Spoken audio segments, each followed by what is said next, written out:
At the height of the Umayyad Empire, when armies were expanding and borders were still uncertain, the greatest danger was not rebellion or war.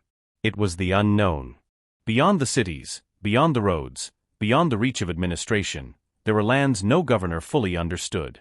And in those lands were ruins older than Islam, older than Rome, carrying warnings carved into stone and metal. This is the story of Musa ibn Nusayr, not as a conqueror, but as a governor sent to investigate what remained when civilizations collapsed. Before we begin, if you value real history told as a living story, support the channel by liking, sharing, and subscribing to Infinity.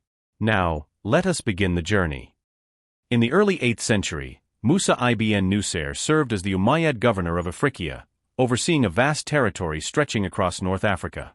His responsibilities included military defense, taxation, and maintaining control over distant regions. During this period, reports reached Musa from traders and desert travelers about a remote city located far to the west, deep beyond the known caravan routes. The city was described as being enclosed by walls made entirely of metal. These reports also claimed that the city had no visible entrances and was associated with ancient rulers who predated Islam. Some accounts linked the city to relics connected to the tradition of Prophet Solomon. Musa did not immediately act on these reports. Instead, he gathered scholars, administrators, and experienced officers to assess the credibility and potential risks of such an expedition. After consultation, Musa decided to authorize an expedition, not for conquest, but for documentation and investigation. Orders were issued to assemble a force capable of surviving a long desert journey. The expedition included several hundred men, consisting of soldiers, desert guides, scholars, scribes, and support personnel. Each group was assigned specific responsibilities. Supplies were carefully calculated. Water skins, dried meat, grains, and pack animals were prepared for a journey with no known endpoint. Musa issued strict instructions before departure. No sealed objects were to be opened, and no items were to be taken without direct authorization. Scholars were ordered to record inscriptions, structures, and layouts encountered along the way, ensuring that observations were preserved accurately. Once preparations were complete, the expedition departed westward, moving beyond the limits of Umayyad-controlled settlements. For the first phase of the journey, the expedition followed known routes used by traders and nomadic tribes. Wells and resting points were still accessible. After several days, the terrain began to change. Vegetation disappeared, and the land became dominated by shifting sand dunes and rocky plains. Movement slowed as pack animals struggled under the heat. Several animals collapsed, forcing the redistribution of supplies among the remaining animals and soldiers. Water consumption was strictly regulated. Musa ordered movement only during early morning and late afternoon to conserve strength.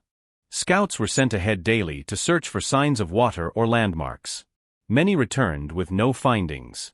Sandstorms occasionally disrupted progress, forcing the expedition to halt and regroup. During one such storm, a scouting group became separated and was recovered only after several hours of searching. Along the route, remnants of ancient structures were discovered, partially buried in sand. These ruins suggested earlier settlements or expeditions that had not endured. Fatigue and tension increased among the men, but discipline was enforced strictly to prevent panic or disorder. After weeks of travel, the scouts reported an unusual reflective structure visible on the horizon. As the expedition approached, the structure became clearly visible as a large city surrounded by a continuous metallic wall. The wall appeared smooth and seamless, with no visible gates, doors, or openings of any kind. The metal surface reflected sunlight intensely, making it difficult to observe directly for extended periods. Inscriptions covered sections of the wall. Scholars were brought forward to copy and examine them. The inscriptions warned of former rulers who possessed great power and were punished for their arrogance. No signs of life were observed. There were no animals, vegetation, or smoke from within the city. Musa ordered the expedition to camp at a safe distance and prohibited unauthorized movement toward the wall. Guards were assigned in rotating shifts to monitor the city throughout the night. No sounds or movements were detected from inside the city during this time. At dawn, Musa authorized an attempt to observe the city from above. Ropes were prepared, and a soldier volunteered to climb the wall to survey the interior. The climber ascended steadily until reaching approximately halfway up the wall. Witnesses observed a sudden change in his behavior, as he began laughing uncontrollably. Moments later, he released the rope and fell to his death. A second soldier attempted the climb, reaching a similar height before showing the same behavior. He spoke incoherently, laughed loudly, and fell in the same manner. A third attempt ended with the climber screaming before losing his grip. Fear spread through the expedition, and many soldiers refused to approach the wall. Musa immediately ordered all climbing attempts stopped. The expedition paused while scholars reassessed the situation. Scholars determined that direct exposure to the city's interior might be affecting those who climbed. A revised method was proposed using polished metal shields to block direct vision. After a period of rest and prayer, a new climber attempted the ascent using this method. This time, the climber reached the top without incident. He reported seeing streets, buildings, and human figures standing motionless inside the city. A small group entered the city under Musa's supervision. Inside, they observed preserved human bodies standing in place, showing no signs of decay. Several soldiers showed signs of distress, and exploration was kept limited. Deeper chambers containing sealed metal vessels were discovered and documented. After completing the limited exploration, Musa ibn Nusayr convened his commanders and scholars inside the city to determine the next course of action. The consensus was clear: remaining longer would increase the psychological and physical risk to the expedition. Several soldiers were already showing signs of instability. Some refused to move deeper into the city. Others appeared disoriented, repeating phrases or staring at the preserved figures without response. Musa ordered an immediate halt to further exploration. No additional chambers were to be opened, and no sealed containers were to be touched or moved under any circumstances. Before withdrawal, scribes were instructed to complete their records.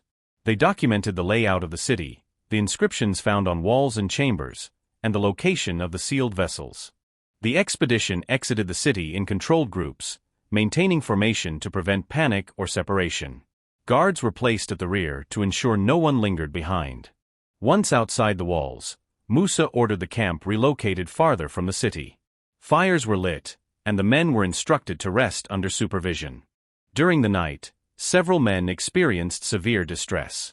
Some cried out, others claimed to see figures approaching from the darkness. Scholars and officers worked to calm them and maintain order. At dawn, Musa gave the order to begin the return journey. The route back followed the same path used during the approach, relying on known markers established during the outbound journey. The return was faster but more controlled. Conversation among the men was minimal. The city was not discussed openly, and Musa enforced discipline to prevent rumors from spreading.